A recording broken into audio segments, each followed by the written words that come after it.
the feeling of an office. You can absolutely affect the interaction at an office, the culture, the hiring. You can get good people for the dollar amount that makes sense for your practice.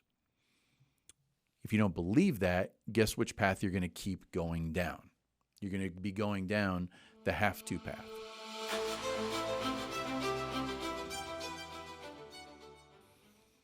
Welcome to another episode of the Physician Growth Accelerator, a show where we break down your medical practice systems into vitals, give you the tools to diagnose root cause of what may be restricting your growth, and prescribe what to do about it. I'm your host, Ed Williamson, and I believe that every system is perfectly designed to get the result it gets. The freedom that exists in that statement is that it is under our control. We are creating the system that's creating this outcome. If we don't like the outcome, all we have to do is tweak the system. And if you're listening to this podcast, I'm going to go ahead and assume that you're dealing with some kind of constraint in your medical practice, obstacles that are in the way of you achieving the goals you truly want to achieve. That can look and feel like burnout. Maybe it seems like your business is hitting a plateau. You're busy all the time, but profitability stays the same. Maybe there's some employee drama, stress, but you want to make a change. You've gotten to that point. If that's you, go to physiciangrowthaccelerator.com and check your vitals using our free diagnostic. Now, I mentioned stress. We did a survey. We surveyed 100 private practice ENT surgeons, and the results were pretty interesting. Sometimes interesting results aren't surprising, but it's just like statistical relevance it's interesting. And I'm not going to go through a bunch of numbers because that would be a really miserable podcast episode to listen to. But there was something that jumped out at me, and it was the connection of information that brought this to my attention. So one of the questions was related to what is the most concerning thing on your mind in 2024 in your private practice? And that could be that it's just something they're focused, it's what they're worried about, it's what they have to achieve, and that was the question. And I'm just going to talk about the top three. Number one was increasing specific types of patients. Number two was keeping and finding good employees. And number three was increasing patient volume. So nothing super surprising there, right? Major aspects of a practice: incoming patients, ideal incoming patients, and the employees that we need to be able to serve those patients.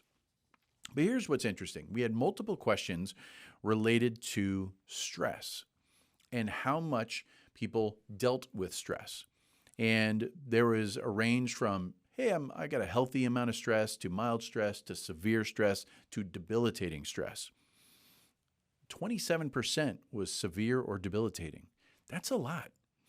And what we did is we took those answers and we compared them with what was the most important thing on people's mind. And you know what? It was the exact same. So very close in numbers. The people who are healthy stress, let's go rock this year, compared to debilitating stress, their concerns were the exact same. Here's the difference. 100% of the people who said that they had debilitating or severe stress, 100% had major office drama. And the other side, the people who had healthy stress, it was about 50%. And that jumped out at me because, you're busy in business, you're busy in the practice, you're seeing patients, you're trying to get caught up day after day after day. There's always things coming at you. And if we take a look at these practices, the number one things were the number one things. Not a big change there. The difference was what the practice felt like. This is important because stress it doesn't just affect the office day. Stress is something that follows you. It follows you home. It follows you on the phone when you're talking to loved ones who live in other areas, when you're interacting with family. It follows you on the weekend.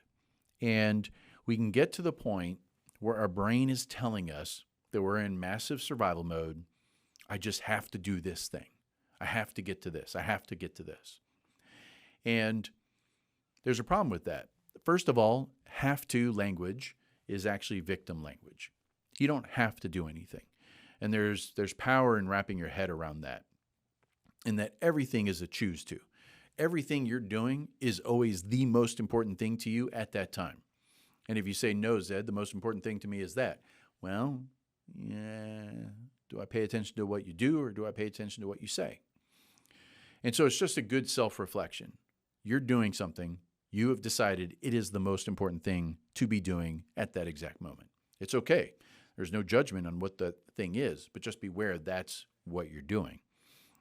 And so if we're going to label the feeling this debilitating or severe stress, and we also have this instance where 100% of those people have major office issues, major office drama, what our brain can tell us is that it's just the way it is. Hiring good people is hard. I can't afford better people. I can't find good employees. This office drama is just something, it just is the way it is. Once we start telling ourselves that, here's the interesting thing about the brain, is the brain is going to look for reasons to justify that as true. That's not a good thing because it's not true.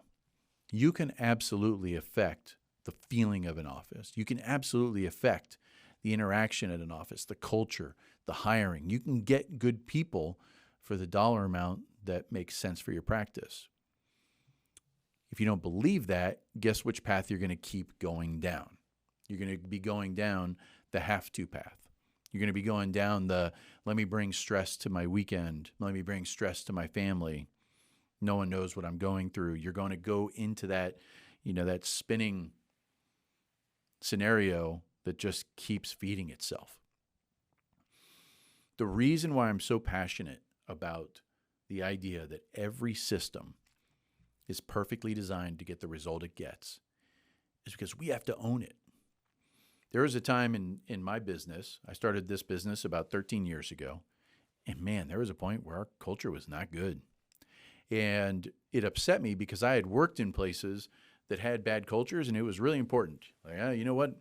Not my business. It's going to be an amazing culture. And the problem was it wasn't. And it's because we weren't doing the right things. We changed that, and now it's a very powerful culture. We get amazing employees, and we have a great experience for everybody who's part of the team. And it is on purpose.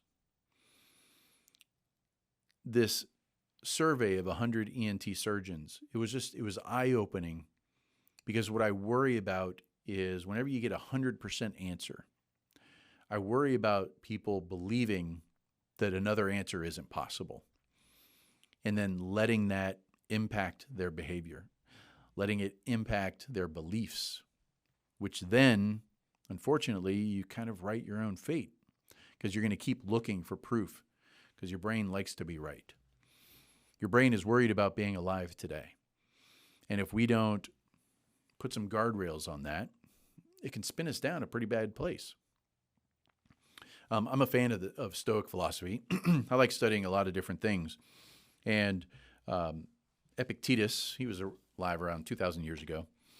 This is a pretty cool quote that I thought kind of lined up with potentially where people's minds are. He says, "When I see an anxious person, I ask myself, what do they want? For if a person wasn't wanting something outside of their own control, why would they be stricken by anxiety?" Now, the powerful part about that is what we decide is in our control or not.